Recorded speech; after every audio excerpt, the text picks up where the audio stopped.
अस्सलाम वालेकुम नाज़रीन, प्रोग्राम कराची टुडे और मैं हूं आपका मेज़बान बिलाल खान। आज 3 अहम मौज़ूआत के ऊपर बात की जाएगी, जिसका दारोमदार इस वक्त जो देखा जा रहा है वो एडमिनिस्ट्रेशन देखी जा रही है, या फिर अगर मैं कंसंट्रेशन के बाद बात करूं तो इस वक्त तमाम चीज़ों का दारोमदार कमिश्नर कराची के फैसलों पर है। आज सबसे पहले एक अहम मुलाकात हुई और जो पॉजिटिव वे में एडमिनिस्ट्रेशन ने ऑब्लाइज किया वो मामला है शादी हॉल मालकान का। जो बैंक्वेट्स और शादी हॉल है उस वक्त इनकी एसोसिएशन की मुलाकात हुई और वो मुलाकात जिस तरह से तय पाई गई उसके अंदर पॉजिटिव रिजल्ट सामने आया है।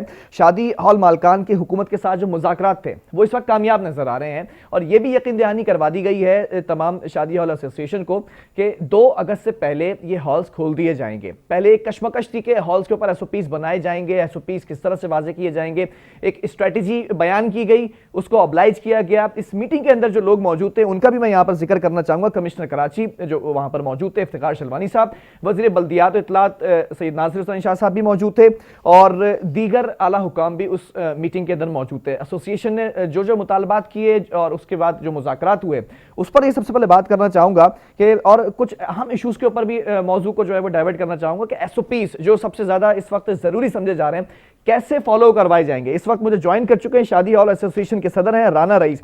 राना रईस साहब, बहुत शुक्रिया प्रोग्राम के लिए ज्वाइन करने के लिए। जानना चाहूंगा आज की मीटिंग के हवाले से कि कामयाब मुज़ाकरात रहे हैं, तमाम मुतालबात माने गए आपके? अस्सलाम वालेकुम बिलाल, सबसे पहले आपका शुक्रिया कि आपने जो है वो एक अहम मामला आपने हमें लाइन में लिया और हमें मौके अपना देने का जो है मौका दिया। जी बिल्कुल, हमारे जो है मुज़ाकरात आज कामयाब हुए हैं। देखिए, मैं इसका थोड़ा सा बैकग्राउंड बता दूं। 4 माह से हमारे शादी हॉल बंद थे, तो उसके पेश नज़र हमारे जितने भी स्टाफ था, लेबर थी, उसकी जो तकलीफ थी, हम उसके लिए उस कॉस्ट के लिए उठे थे। हम प्रेस क्लब गए, प्रेस क्लब में हमारी तमाम एलाइड इंडस्ट्री आई, उन्होंने प्रोटेस्ट किया और वो वहीं पर धरना देके बैठ गए और हम भी उस धरने के अंदर शामिल थे। हमने सारी चीजें जो है फिर वो आला काम तक पहुंचाई। हमने ड्राफ्ट भी जमा कराया, हमने डील भी दी 4 महीनों में कि हमारे साथ जो जुड़े लोग हैं इनकी क्वांटिटी बहुत ज्यादा है, तो उसके अंदर हमसे किसी ने रास्ता नहीं किया, किसी ने शफकत का हाथ नहीं रखा। तो हमारी जो है वो मुलाकात जो है वो डीसी साहब से हुई। डीसी साहब ने हमें यकीन दहानी कराई, नासिर शाह साहब से हुई। फिर हमारी आज मुलाकात जो टाइम रखा गया था उसके अंदर उन्होंने जो है वो हमें यकीन दहानी कराई है कि हम ईद से पहले आपके शादी हॉल जो है वो खोल देंगे। अच्छा, डेट क्या दी गई है शादी हॉल्स खोलने की? देखिए, अभी डेट नहीं दी गई, उन्होंने यकीन दहानी कराई है इससे पहले दे देंगे। डेट हमने दी थी। आपने क्या डेट दी थी? जो हमने कल प्रोटेस्ट किया था, तो प्रोटेस्ट के बाद जब हम उठे, हमने कहा हम अपने वर्कर को भूखा मरता नहीं देख सकते। अगर आप हमारे ऊपर शफकत का हाथ नहीं रखते, आप हमारे पास नहीं आते, तो हम 2 तारीख को तमाम शादी हॉल सिंध के खोल देंगे। अच्छा, अभी तो चले वो तो एक मनमानी जो है वो आपकी एक ख्वाहिश थी, वो आपने जाहिर कर दी थी। अभी जो मुलाकात हो गई है इसके अंदर कामयाब मुज़ाकरात हुए, तो जो डेट आपने फिक्स की थी, जो डेट रखी थी, उसी डेट पर मानी हुकूमत? नहीं, नासिर शाह साहब का कहना है कि इंशाल्लाह ताला हम 2 अगस्त से पहले। अच्छा, अब एक सवाल यहाँ पर यह भी पैदा होता है, ठीक है आप लोगों के मुज़ाकरात कामयाब हो चुके हैं, इसके ऊपर तो कांग्रेचुलेशंस कहूंगा आपको, लेकिन एसओपीज की बात करना चाहूंगा। इस वक्त आवाम भी ये परेशान है कि सर 400 लोगों का जो बैंक्वेट है या फिर 1000 लोगों का जो बैंक्वेट है, एसओपीज कैसे फॉलो करवाए जाएंगे, क्या एसओपीज रखे गए? देखिए, इस वक्त पूरे पाकिस्तान में अगर कहीं स्पेस अवेलेबल है जी, वो शादी हॉल के अंदर इतना बड़ा स्पेस अवेलेबल है। अगर इसके ऑल्टरनेट देखें, इस वक्त भी तमाम शहर के अंदर शादी ब्याह की तकरीबात घरों के अंदर चल रही है और वो तकरीबन जो कराची के अंदर घर है उनकी क्वांटिटी ज्यादातर 90 या 120 के घर है। जब उस घर के अंदर वो 25-50 अफराद की पार्टी कर रहे हैं और वो पूरे शहर और पूरे मुल्क के साथ जुल्म है कि उसके अंदर क्या कोरोना स्प्रेड नहीं होगा? नहीं सर, वो सवाल मैं अपने प्रोग्राम में बार बार उठा चुका हूं कि पुलिस की जिम्मेदारी है, एडमिनिस्ट्रेशन की जिम्मेदारी है कि उसके ऊपर चेक एंड बैलेंस किया जाए। आप कैसे फॉलो करवाएंगे एसओपीज को? सर, उसके ऑल्टरनेट हमारे पास साइज अवेलेबल है। हमने ये डेमोन्स्ट्रेशन पूरे मीडिया हाउस को बुला के दी थी कि हम हर टेबल के ऊपर इंडिविजुअल फैमिली को बिठाएंगे, उस फैमिली का डिस्टेंस हम 2 मीटर का रखेंगे, हम टेबल सर्विस करेंगे, स्टेज पे किसी गेस्ट को जाने नहीं दिया जाएगा, मास्क, ग्लव्स, सैनिटाइजर और ये टेम्परेचर गन से मेन गेट पे उसका टेम्परेचर लिया जाएगा। इन सारी चीजों को फॉलो करवाया जाएगा एसओपीज को। सैनिटाइजिंग गेट लगाए गए हर हॉल के बैंक्वेट के बाहर? जी बिल्कुल। इसके अलावा हम पार्टी को बुक करते हुए एक टेकन लेंगे, उसके अंदर ये तमाम एसओपीज डालेंगे। अगर पार्टी ड्यूरिंग पार्टी अगर वो एसओपीज फॉलो नहीं करती तो हम शट ऑफ कर सकते हैं। हम इस चीज के ऊपर अंडरटेकिंग लेंगे उससे। हम इजीली इसको फॉलो अप करा सकते हैं, ना कि एक बाजार के अंदर एक इंसान एक शॉप में जाता है, अगर वो एसओपी फॉलो नहीं करता दूसरी शॉप में जाता है, वो खरीद लेता है, वहां से खरीदता है, वो दुकानदार पे हमारे पास अथॉरिटी है, हमारे पास हम एक शादी हाल है, हमने टाइम लिमिट दी हुई है, हम इवेंट कर रहे हैं, अगर उसको वो फॉलो नहीं करेगा तो हम उस पार्टी को उसी वक्त शट ऑफ कर देंगे। राणा साहब टेक्निकली मैं थोड़ा सा समझना चाह रहा हूं, कैसे पॉसिबल है, शादी ब्याह का आपको ट्रेंड पता है, हमारा कल्चर जिस तरह से चलता हुआ आ रहा है, क्या ये पॉसिबल है कि स्टेज तक मेहमानों को जाने की इजाजत नहीं होगी, दुल्हा या दुल्हन से या फिर उसके अहले खाने से मुलाकात की इजाजत नहीं होगी? सर आज से पहले क्या पॉसिबल था कोई मास्क लगा के घूमेगा? आप मुझे बताएं, जब ये पूरे पैंडेमिक पूरे प्लेनेट के अंदर आया है तो ग्रेजुअली सब एजुकेट हुए हैं और सारी चीजें कर रहे हैं, इसी तरीके से इसमें भी आएंगे इंशाल्लाह ताला। जब हम ये हमारे ऊपर डिपेंड करता है, हम बुकिंग करते हैं तो अच्छा, एक और बात, कैपेसिटी के हवाले से लोगों का तयन किया जाएगा कि इतने लोग आप रख सकते हैं हॉल के अंदर? बिल्कुल, हमारा यही ख्याल है कि अगर किसी शादी हाल के ऊपर 500 अफराद आए तो नंबर ऑफ गेस्ट कम करके अरेंजमेंट हो सकता है, जब हम ये डिस्टेंस अचीव करवाएंगे। देखिए कोविड में सबसे बेसिक जो बात हो रही है कि आप डिस्टेंस दें, मास्क पहने। हमारे पास वो साइज अवेलेबल है कि हम एक टेबल के ऊपर एक फैमिली को बिठा रहे हैं, वो 2 अफराद हो या 5 अफराद, ठीक है, टेबल पे वही एक फैमिली सिंगल बैठेगी, उसके बाद और उसी फैमिली में अगर 10 अफराद हो सर तो वो भी एक ही टेबल पे बैठेंगे। तो सर उसको जो 2 मीटर का डिस्टेंस देंगे तो 5 उसमें बिठा के बराबर वाली टेबल में 2 मीटर का डिस्टेंस देंगे, 5 अफराद बिठाएंगे, ये इतना बड़ा कोई प्रॉब्लम नहीं है। सही, हमने डिस्टेंस अचीव करवाना है, किसी को वहां गैदर होने नहीं देना है, हमने स्टेज के ऊपर किसी को जाने नहीं देना है, हमने बुफे सिस्टम नहीं लगाना है, हमने टेबल सर्विस करनी है, मास्क कंपलसरी करना है, सैनिटाइजर का इस्तेमाल करना है। अच्छा, ये राणा साहब बहैसियत शादी हॉल एसोसिएशन के सदर आप ये बात कर रहे हैं, तो जितने भी हॉल्स, जितने भी बैंक्वेट्स आपके एसोसिएशन के अंडर आते हैं, उस शेल्टर में आते हैं, वो सब इस चीज के पाबंद है, चाहे वो किसी भी साइज किसी भी कैटेगरी के हॉल्स हो? बिल्कुल sir, it depend on size. अगर आपके पास साइज एक बड़ा है तो उसी हिसाब से उसकी कैलकुलेशन होगी। जहाँ 1000 आदमी आते हैं तो वहां पे उसी हिसाब से जो गवर्नमेंट पॉलिसी बनाएगी नंबर ऑफ गेस्ट कम करके उसको अलाउड करें। और अगर कोई मेंबर हमारा फॉलो नहीं कर पाता है एसओपीज को, तो हम उसको कहते हैं कि गवर्नमेंट उसको जो है नोटिस दे, सील करे, कार्रवाई करे। कल को फिर सर कल को मैं एक चीज कोट कर देता हूं, यहां पर लॉकडाउन किया गया था, मार्केट सील की गई थी क्योंकि एसओपीज फॉलो नहीं करवाए जा रहे थे, ज़ैनब मार्केट थी, दीगर मार्केट थी, सदर के अंदर एहतजाज हुआ था, उसके बाद भी डीसी के अगेंस्ट जब डिप्टी कमिश्नर ने सील की थी मार्केट। तो ऐसा तो नहीं है कि कोई हॉल सील कर दिया जाए, कोई बैंक्वेट सील कर दिया जाए, कल आप लोग खड़े हो जाए एहतजाज करें? सर मार्केट के अंदर अगर कोई जाता है तो वो कोई अंडरटेकिंग साइन करके नहीं जाता है कि मैं मास्क पहनूंगा, ये सारी चीजों को फॉलो करूंगा। लेकिन ताजिर बिरादरी ने भी आप ही की तरह यकीन दहानी करवाई थी कि एसओपीज फॉलो करवाए जाएंगे। हम इस तरीके से करा सकते हैं, एक इवेंट 2-4 महीने पहले होता है तो हम उसको एजुकेट कर सकते हैं। हम अंडरटेकिंग जब कराएंगे वो इसका जिम्मेदार होगा, वो जब इन्विटेशन दे रहा होगा वो अपने गेस्ट को एजुकेट करेगा।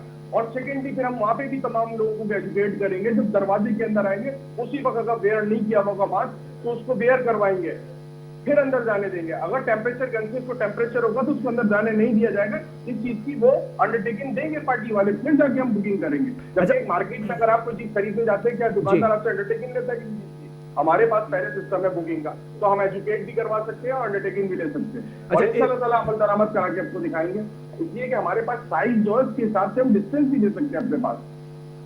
जी बिलाल भाई। अच्छा, ये तमाम चीजें ठीक है, बिल्कुल आपने सही की, लेकिन एक सवाल और यहां पर पैदा होता है चार्जेस के हवाले से। लॉकडाउन की सूरत हाल है, ऐसा तो नहीं है कि अगर शादी हॉल की जो बुकिंग करवाई जा रही है फिर चार्जेस भी बढ़ते हुए हम कल को देखें? नहीं सर, देखें हम भी इस पैंडेमिक से गुजर रहे हैं। हम जो एहलियान पाकिस्तान है हम उसका दर्द रखते हैं। हमने इन 4 महीनों के अंदर फील किया है कि हमारे ऊपर क्या गुजरी है। सवाल ही पैदा नहीं होता कि हम ऐसी हरकत करें। जो हमारे चार्जेस हैं हम उससे नीचे तो कर सकते हैं, बढ़ा नहीं सकते। हम भी इस पैंडेमिक से गुजर रहे हैं, हमें पता है कि पब्लिक के क्या हालात है। चले, अगर उस मौके पर ऑब्वियसली 200 लोगों की अगर आपने किसी बैंक्वेट के अंदर, हॉल के अंदर बुकिंग करके रखी हुई है और अगर मेहमान ज्यादा पहुंच जाते हैं, तादाद ज्यादा हो जाती है, तो क्या गेट पर ही रोक लिया जाएगा? 100% बात है। जब हम एक चीज अंडरटेकिंग कर देंगे, हम अरेंजमेंट ही उनका 150 आदमियों का करना है, 150 सर बहुत बड़ा रिस्क लेने जा रही है शादी हॉल एसोसिएशन, क्योंकि आपको पता है यहाँ का ट्रेंड है। सर 150 आदमियों का अरेंजमेंट होगा तो अंदर वो जाके बैठेंगे कहाँ जब हम अंदर जाने नहीं देंगे? हम पार्टी को शट ऑफ कर देंगे सर, हम चलने ही नहीं देंगे उसको। सवाल ही पैदा नहीं होता है। जब हमने अरेंजमेंट कुर्सियां 150 आदमी की लगाई है तो वो कहाँ जाएगा अंदर? अव्वल बात की हम उसको इंटर होने नहीं देंगे, हमारा जी। उनका एग्रीमेंट है, और अगर नहीं होता तो हम उसका सिस्टम बनाने जा रहे हैं गवर्नमेंट के साथ। हम वहां पे कंप्लेन भी कर सकते हैं अगर कोई हमसे इन्फोर्स करता अच्छा, है। वैसे वैसे बड़ी बात है कि वजीर बल्दियात भी आज आपकी इस मीटिंग में मौजूद थे। उन्होंने भी वक्त दिया, कमिश्नर कराची जो कि इस वक्त बड़ा मसरूफ चल रहे हैं दीगर मसाइल पर, उन्होंने भी आपको ऑब्लाइज किया। तो अब लगता है ये मामला 2 अगस्त तक बेहतर हो जाएंगे? सर हम उम्मीद करते हैं, 4 माह से तो हमारी जो जितनी भी लेबर थी जी। वो बड़ी मुफलिसी की जिंदगी गुजार रही थी, ना उनके पास खाने के लिए था, क्या राशन ही बेसिक चीज होती है और जरूरियाती जिंदगी नहीं होती है। इतने सारी बड़ी क्वांटिटी में हमारे शादियाल मालकान जो है रेंटल पे 4 माह से अपने रेंट भी दे रहे हैं, बिल्स भी दे रहे हैं और इन मुलाजिम को तनख्वाह भी दे रहे हैं, लेकिन हर चीज की एक हद होती है और हर चीज की हमारी अब बस हो चुकी थी। अब हम भी मजबूर थे, अब अपनी लेबर को भूखा मरता नहीं देख सकते थे, जिसकी वजह से हमने 2 तारीख की डेट अनाउंस की है। हमने किस प्रेशर पे किस मजबूरी से किए हम जानते हैं। चलें, बहुत शुक्रिया राना रईस साहब इस मौजू पर बात करने के लिए। नाराज वाजे हो चुके हैं, कमिश्नर कराची ऑब्लाइज कर चुके हैं, वजीर बल्दियात इस मीटिंग में मौजूद थे, उन्होंने भी यकीन दहानी करवाई है। 2 अगस्त तक की जो डेट दी है शादी हॉल एसोसिएशन ने, अब देखते ये हैं कि 2 अगस्त से पहले हॉल्स खुल जाएंगे, जो बैंक्वेट्स हैं वो वर्किंग पोजीशन में आ जाएंगे, या फिर 2 अगस्त के बाद इनको और डिले किया जाता है। सवाल फिर मैं यहां पर एक और छोड़कर जा रहा हूं, जो लोग इस वक्त मुझे देख रहे हैं और सुन रहे हैं कि क्या एसओपीज फॉलो करवाना टेक्निकली पॉसिबल है, कि जो बातें की गई हैं कि सैनिटाइजिंग गेट लगाए जाएंगे, ज्यादा अगर लोग आ जाते तो उनकी एंट्री बंद कर दी जाएगी, एक मखसूस तादाद वाजे की जाएगी, या फिर सबसे बड़ी बात जो राना रईस साहब ने की कि स्टेज तक किसी को जाने की इजाजत नहीं होगी, दुल्हा या दुल्हन या अहले खाना से मिलने की इजाजत नहीं होगी। टेक्निकली तौर पर सोचना ये थोड़ा सा जो है वो बोझ मालूम होता है। बहरहाल यहां पर वक्फा लूंगा, इसके बाद दीगर स्टोरीज उस पर भी बात करेंगे।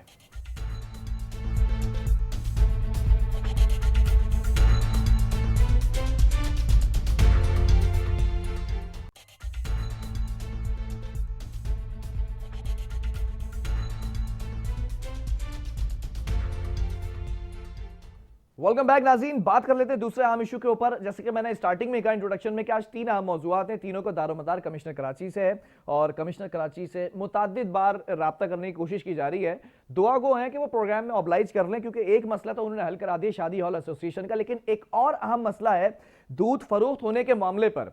दूध की जो कीमतें हैं उसमें जो इजाफा किया गया और ये बात बताई गई कि 120 रुपए फी लीटर फरोख्त किया जाएगा। अब जो इजाफा किया गया है वो कमिश्नर की मर्जी के मुशावरत के बगैर किया गया, और इसमें डीसीएफए का मौकफ ये है कि कमिश्नर से बारहा मुलाकात करने की कोशिश की जा रही है। आज से 1 साल पहले मुलाकात हुई थी, उसमें इस बात की यकीन दहानी करवाई गई थी कि जो दूध के रेट बढ़ाए जाएंगे वो मुशावरत के साथ बढ़ाए जाएंगे। फिर अदालत का ये फैसला था कि आपने हर 3 महीने के बाद कोऑर्डिनेशन करनी है एसोसिएशन के साथ, कमिश्नर कराची ने, जो कि अब तक देखने में नहीं आई है। ये क्या मामलात हैं, क्यों इसके ऊपर ढील दी जा रही है, कमिश्नर साहब क्यों ऑब्लाइज नहीं कर रहे हैं? डीसीएफए का मौकफ हम जानना चाहेंगे। इस वक्त डीसीएफए के सदर हमारे साथ इस वक्त लाइन पर मौजूद हैं, अभी हमें ज्वाइन करेंगे कुछ ही देर में। थोड़ा सा मैं यहां पर यह भी बताता चलूं, कुछ ही दिन पहले डीसीएफए के सदर को गिरफ्तार किया गया। उसका रीजन ये बताया गया कि मनमानी कीमतें जो बढ़ाई गई हैं उसमें दूध फरोख्त किया जा रहा था, जिसकी बुनियाद पर इनको गिरफ्तार किया गया। दूसरी बात यहां पर यह आ रही है कि जो dairy farmers and cattle farmers association है वो ये कहती है कि तमाम ग़िज़ाई अजनास, जब से ये हुकूमत आई है, नई हुकूमत पीटीआई की गवर्नमेंट, इसमें महंगाई का रेट बढ़ चुका है, महंगाई ऊपर आ चुकी है, तो दूध की कीमतों में क्यों इजाफा नहीं किया जा रहा। दूसरी बात हमने ये भी उठाई थी कि ट्रांसपोर्टेशन के ऊपर बात की गई थी कि कॉस्ट बढ़ती है तो आप दूध की कीमतें बढ़ाते हैं, लेकिन जहां पर पेट्रोल की कीमतें कम हुई थी तो कॉस्ट कम क्यों नहीं होती है, जिस पर हमें यह जवाब मिला था। बहरहाल जो आपके सामने भी रखेंगे डीसीएफए का मौकफ, हमें बताया गया कि हमारे साथ ये मुआहिदा किया गया था और इसमें यह बताया गया था कि ठीक है, एक मैकेनिज्म बना लिया जाएगा, जहां पर महंगाई ज्यादा होगी, बढ़ जाएगी तो दूध की कीमतें बढ़ जाएंगी, लेकिन जहां पर महंगाई कम होगी वहां पर दूध की कीमतें कम आएंगी। लेकिन माजी से अब तक देखा गया कि दूध की कीमतें कम नहीं होती बल्कि बढ़ती चली जाती हैं।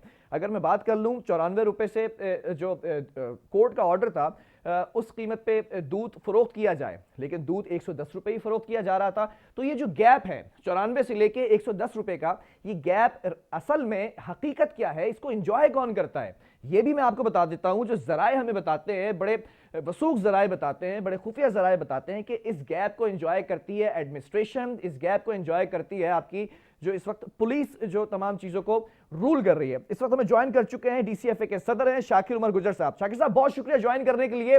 सबसे पहले तो सवाल ये आपसे करना चाहूंगा कि बारहा मुलाकात की बात की जाती है या कमिश्नर कराची से, लेकिन ऑब्लाइज नहीं किया जाता। कमिश्नर कराची के पास दीगर मसाइल को सुनने के लिए वक्त तो जरूर है, लेकिन आप लोगों की बात सुनने के लिए वक्त क्यों नहीं है? बात यह है जी, हम लोगों की एक तो सबसे पहले बहुत शुक्रिया आप लोगों का हमारी आवाज बनने के लिए। तो कमिश्नर कराची साहब के हवाले से ये कहूंगा कि जी देखें, माशाल्लाह एक बड़ी सीट पे बैठे हैं कमिश्नर साहब, हम उनसे दरख्वास्त कर सकते हैं, हम कोई ऐसी अथॉरिटी नहीं है जो जोर जबरदस्ती अपने मसाइल का हल उनसे ले सके। और जाहिर सी बात है क्योंकि हैं हम फार्मर, तो फार्मर का मतलब आपको पता है कि क्या होता है, फार्मर।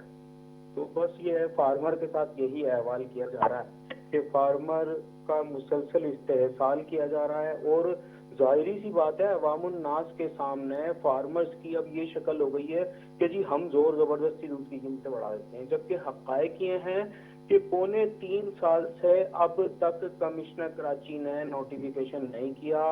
17 से ज्यादा दरखास्तें मैं इस साल में मैं लिख चुका हूँ, तो कमिश्नर कराची ने एक भी मीटिंग कॉल नहीं की हमसे। और जबकि आपको पता है कि इन्फ्लेशन रेट के मुताबिक सिंध हाई कोर्ट के अहकाम थे पिछले साल के, उसके मुताबिक हर 3 माह बाद दूध में या तो रेट में कमी करनी थी या बेशी करनी थी, तो कमिश्नर साहब ने ये भी ना किया। तो मैं आपके चैनल के तवज्जुह से इंतजामिया से ये रिक्वेस्ट करता हूँ कि जी कराची भर की जो दुकानें सील की गई हैं उन्हें खोला जाए, आवाम को दूध से दूर ना किया जाए। दूध एक सबसे बेहतरीन सोर्स है, कोविड-19 के खिलाफ एक बेहतरीन इम्यूनिटी सिस्टम को बेहतर करने के लिए प्रोडक्ट है, उससे आवाम को दूर ना किया जाए। शाकिर साहब, आखिरी मुलाकात आपकी कमिश्नर कराची से कब हुई थी आपकी एसोसिएशन की?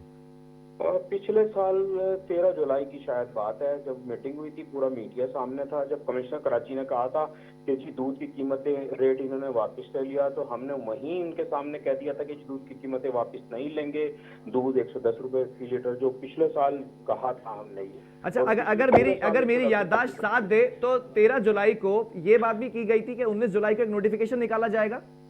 हाँ, वो यूं कहा गया था जी कि हमने स्टेट बैंक ऑफ पाकिस्तान को खत लिखा है कि जी महंगाई कितने फीसद बढ़ी, उनका जवाब आ जाएगा तो हम नोटिफिकेशन करेंगे। वो जवाब आज तक नहीं आया, 1 साल तक ऐसा ही है जी, बिल्कुल ऐसे ही। तो अभी दूध की कीमतें जो अदालत ने सेट की थी एक अरसा पहले, वो क्या थी? वो 94 रुपीज है। और दूध अभी कितना फरोख्त हो रहा है, कितने रुपए में? 120 रुपए लीटर पूरे कराची में। तो ये जो गैप है, हर दुकान पर हर जगह पर छापे मारे जाते हैं, इस गैप को एंजॉय कौन करता है सर? हाँ, जाहिर सी बात है, इस गैप को सबसे ज्यादा ब्यूरोक्रेसी एंजॉय करती है। वो कैसे? पुलिस जो है, जाहिर सी बात देखिए, सबसे ज्यादा बड़ी खराबी क्या बिलाल, बहुत समझने की बात है, मेरे अवामुन्नास भाई इसको जो कंज्यूमर है वो सुन ले कि जी सबसे बड़ी खराबी ये है कि नोटिफिकेशन का कुछ और होना और शहर में दुकानों पे कुछ और फरोख्त होना। असल मुद्दा यही है सर, क्योंकि नोटिफिकेशन में रेट कुछ और है, दुकानों पर रेट कुछ और है। जब मैं दूध नोटिफिकेशन से ज्यादा रेट पे बेचूंगा तो जाहिर सी बात है बार्गेनिंग करने का मौका मिलेगा सामने वाली इंतजामिया को, और जाहिर सी बात है कहीं ना कहीं सेटलमेंट हो जाएगी, उसी बुनियाद पे पूरे साल 110 रुपए फी लीटर दूध फरोख्त होगा। मतलब तो आप ये कह रहे हैं, आपकी बात से मैं समझूं कि जो 94 रुपए कीमत रखी गई है, अदालत का फैसला था, अब 110 120 रुपए जो फरोख्त हो रहा है, तो इसके बीच का जो गैप है उस पर बार्गेनिंग हर दुकान से की जाती है एडमिनिस्ट्रेशन से? देखिए जी, ये मैं नहीं कह रहा, ये तो आप समझें इस बात को। मैं वही समझने की कोशिश कर रहा हूं, जरा समझाइएगा कि रिट को कौन चैलेंज कर सकता है, मुझे एक बात बताएं, वो किस बुनियाद पर चैलेंज हो रही है कि ये करप्ट है, ये करप्ट है, ये करप्ट है जी, बात है ये, बाकी तो बेकार की बातें जी, मैं क्या कहूंगा आपसे। नहीं तो कमिश्नर कराची जब एक फैसला आ चुका है 94 रुपए, तो ना उसको ऑब्लाइज कर रहे हैं, उस रेट पर भी मैंने किसी दुकान पर नहीं देखा कि दूध फरोख्त हो रहा है फी लीटर 94 रुपए। अब 110 120 की बात हो रही है तो उस पर छापे मारकर दुकानें बंद की जा रही है, ये मामला कैसे सेटल डाउन होगा? देखिए जी, मामला सेटल डाउन होगा बार्गेनिंग से, बातचीत से। और मैं आपको बता दूं, हमेशा से ये होता आया था जब से हमारी एसोसिएशन के 2014 तक दूध के नोटिफिकेशन के मामले में हमेशा से पैसा इन्वॉल्व रहा जी, ये बात सभी जानते हैं। और जाहिर सी बात है, जब से हमने अपनी एसोसिएशन की बुनियाद रखी है और हम आए हैं, तो हमने इससे बहुत सख्ती से वो चीजें की हैं। तो अब तक ये जो नोटिफिकेशन हुए ना पिछले 3, ये शफाफ नोटिफिकेशन हुए, और जाहिर सी बात है ये हमने सिंध हाई कोर्ट से अहकाम लिए हैं, वरना इंतजामिया ये नोटिफिकेशन भी ना करती। तो मैं आपसे ये कहूंगा कि जी फौरी तौर पे कमिश्नर कराची इस मसले को हल करने के लिए हमसे बातचीत का रास्ता अपनाएं और बातचीत के रास्ते को खुला रहने दें। देखें कितना ये तो बड़ा कमिश्नर इशू कराची का तो वाज़ेह मौकफ है। आज मैंने देखा कि सोशल मीडिया पर भी अपलोड किया गया ऑफिशियल अकाउंट से कि जहां पर भी दूध इजाफी कीमत में फरोख्त किया जा रहा है उसके खिलाफ कार्रवाई होगी। ये तो उन्होंने मौकफ दे दिया अपना, वाज़ेह उन्होंने मौकफ। ये मौका भी दिया है जी कि अवामुन्नास दूध का बायकॉट करे। इसका मतलब ये है कि मुझे भूख लगी तो मैं खाना छोड़ दूं। नहीं, वो इसलिए कहा है, उसका मैं रीजन भी दे दूं कि ये एक मैंने वो भी देखा ऑफिशियल अकाउंट पर कि इजाफी कीमत में जो दूध फरोख्त किया जा रहा है तो आप बायकॉट करें इसका। तो मतलब कमिश्नर का मौका वाज़ेह हो चुका है इससे। जी जी जी, तो मैं यही कहूंगा कि कमिश्नर कराची साहब हमारे कमिश्नर कराची हैं, तो मैं उनकी बहुत इज्जत करता हूँ। हमसे बातचीत के रास्ते को खुला रखें और ऑफिशियल लेटर निकालें, मीटिंग कॉल करें और तमाम, देखिए हम ये नहीं कहते हमारी मर्जी का रेट करें, ठीक है। हकायक शवाहिद और मेरिट की बुनियाद पे ये कमेटी बना दें और वो कमेटी 2 दिन में फैसला दे दे, या फिर इन्फ्लेशन रेट के मुताबिक जो इन्फ्लेशन रेट बढ़ा पिछले नोटिफिकेशन से अब तक वो इजाफा करते हैं। अगर वो ये भी नहीं करते तो ये दोनों चीजों को डिमांड एंड सप्लाई पे प्ले हो जाते हैं। चले बड़ा बुनियादी सवाल मैं कर लेता हूं। एक आवाम का सवाल है कि सर दूध महंगा करने की डीसीएफए की जो इस वक्त बात सामने आई है कि दूध महंगा किया जा रहा है, वजह क्या है सर?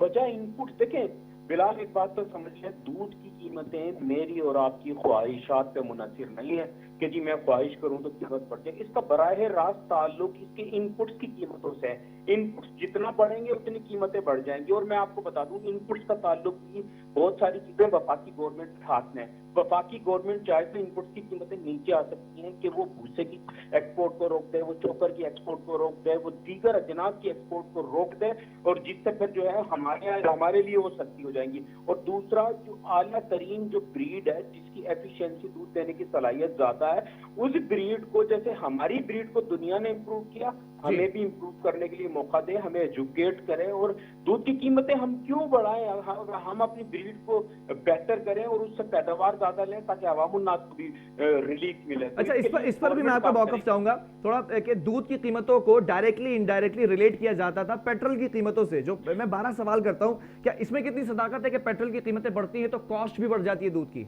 नहीं जी, ये तो आपके सामने है। पेट्रोल की जब कीमतें गिरी तो देखिए किसी किस्म की महंगाई कम नहीं हुई और हमारे लिए भी अजनास की कीमतें कम ना हुई, मजीद बढ़ गई। तो पेट्रोल की कीमत का उस पर मुनसिर नहीं है दूध की कीमत। तो कल को ऐसा तो नहीं होगा पेट्रोल की कीमतें बढ़े तो फिर दूध की कीमतें भी बढ़ाने का मुतालबा किया जाए? नहीं नहीं नहीं, ऐसा हरगिज नहीं होगा जी। हम कास्ट ऑफ प्रोडक्शन के मुताबिक मुतालबा जरूर करेंगे। हम सिंध हाई कोर्ट के फैसले के मुताबिक इन्फ्लेशन रेट के मुताबिक जो कीमतें बढ़ी उसका मुतालबा जरूर करेंगे।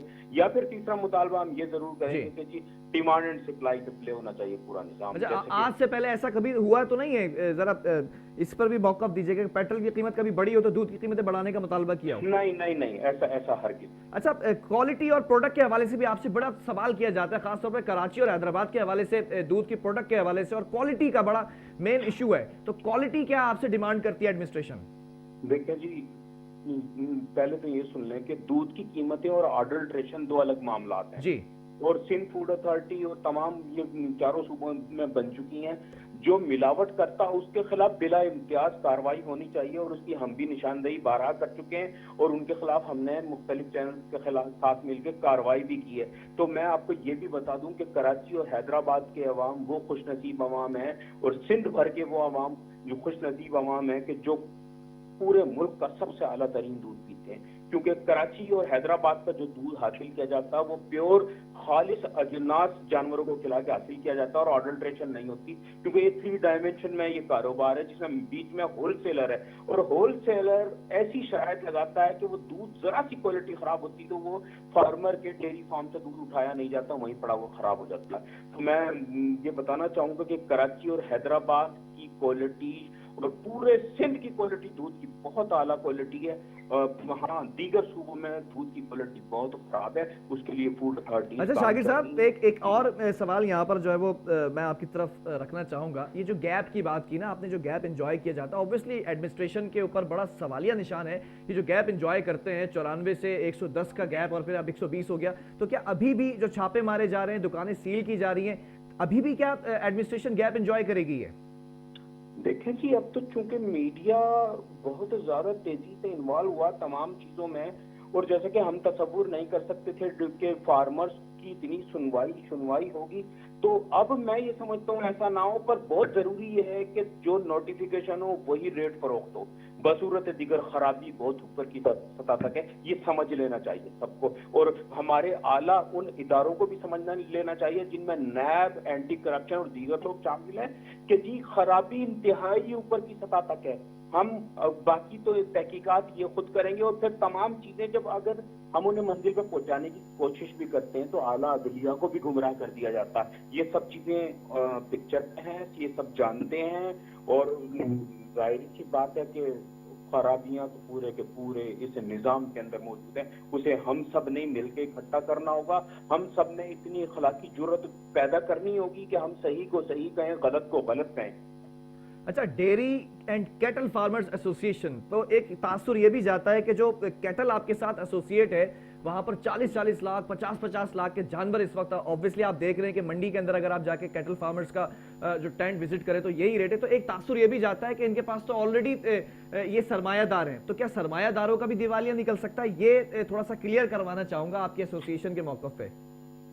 देखें जी, ये जो सरमायादार हैं, अगर सिर्फ हमें इन्हें देखेंगे ना, सिर्फ डेयरी या कैटल के कारोबार की हद तक, तो इनका भी दिवालिया निकलता, क्योंकि ये कारोबार बहुत ज्यादा नुकसान में जा रहा है। जैसे कि पहले ऐसा होता था कि हमारे भैंस कॉलोनी में डेयरी फार्म किराए पे खाली नहीं मिलते थे, नया शख्सियात। अब हर रोड पे 4-4, 5-5 डेयरी फार्म खाली हैं, सुपर हाईवे पे काफी फार्म खाली हैं, क्योंकि लोग जो है जो दिवालिया नहीं हुए वो अपने जानवर बेच के चले गए कि जी इस कारोबार में नुकसान है, हम ये कारोबार क्यों करें। जब नया सरमायादार आता है, जाहिर सी बात है वो बड़े जोश और बड़े वलवले के साथ आता है, पर जब उसे जितना इनपुट है उतना आउटपुट नहीं मिलता तो फिर वो इसको खैर बात कह जाता है इस कारोबार को। नहीं, इस चीज का तायुन कौन करेगा? इस चीज का तायुन कौन करेगा कि दिवालिया निकला? क्योंकि कोई चेक एंड बैलेंस तो है नहीं कि जानवर कितने का खरीदा गया, उसकी पलाई पे कितना खर्च किया गया और कितने में फरोख्त किया गया।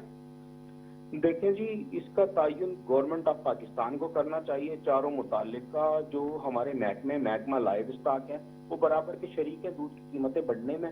तो मैं ये भी मुतालबा करूंगा कि जी चारों हमारे जो वजीर हैं लाइव स्टॉक के, उन्हें इस्तीफे दे देने चाहिए। सेक्रेटरीज और जितने सेक्रेटरीज हमारे हैं लाइव स्टॉक के, उन्हें काम करना चाहिए और निजी सतह के लोगों से काम लेना चाहिए। और इसका तायुन देखें जी, मुल्क की फूड सिक्योरिटी का जामिन है मुल्क का किसान, और जाहिर सी बात है किसान मुल्क की रीढ़ की हड्डी है, इस मुल्क की मईशत की। उसे अगर ये मारने की कोशिश करेंगे, जैसे कि गन्ने की जब पैदावार होती है उनकी लंबी लंबी कतारें लगी रहती हैं, इसी तरह डेयरी फार्मर का, कैटल फार्मर्स का हाल है। अब बकराईद का सीजन आ गया है, लेकिन सिर्फ सुपर हाईवे की मंडी सजाई गई है, बाकी पूरे कराची में जो भैंस कॉलोनी की मकामी पीढ़ी है, हम अपनी ड्राई एनिमल नहीं बेच सकते, पुलिस हमें डंडे मारती है। नहीं सर, वो कोरोना लॉकडाउन की वजह से भी तो एसओपीज को फॉलो रखने के लिए भी किया गया है ना। देखिए जी, एसओपीज को आज से पहले तो ऐसा कभी भी नहीं हुआ। देखिए मैं बताऊं आपको, अगर यही पैमाना है तो सुपर हाईवे मंडी भी तो सजाई गई है ना सर, वहां भी तो एसओपीज को फॉलो किया जा रहा है या नहीं किया जा रहा फॉलो?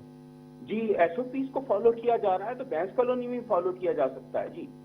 तो वो बहुत बड़ा सवालिया निशान है हमारी इंतजामिया पे कि भैंस कॉलोनी की मकामी जो पीढ़ी है हमारी, कमेले को, स्लॉटर हाउस को खोल देना चाहिए ताकि फार्मर्स का नुकसान ना हो, ताकि वो नया माल डालें, नया ताजा माल डालें। सिंध भर की तमाम मंडियों को खोलना चाहिए, ताजा भैंस ला सके ताकि दूध की पैदावार बढ़े। और जो आज हालात पैदा हुए हैं कि सरे शामी शहर भर की दुकानें जो बंद हो जाती हैं, वो आपके सामने, वो भी हमारी सपोर्ट में तमाम चीजें। जो हमने दूध के रेट का ऐलान किया, हमें कोई परेशानी नहीं है कि जी हमारा दूध फरोख्त नहीं होगा। हमें पता है कि दूध है ही नहीं तो फरोख्त तो होगा ही होगा ना।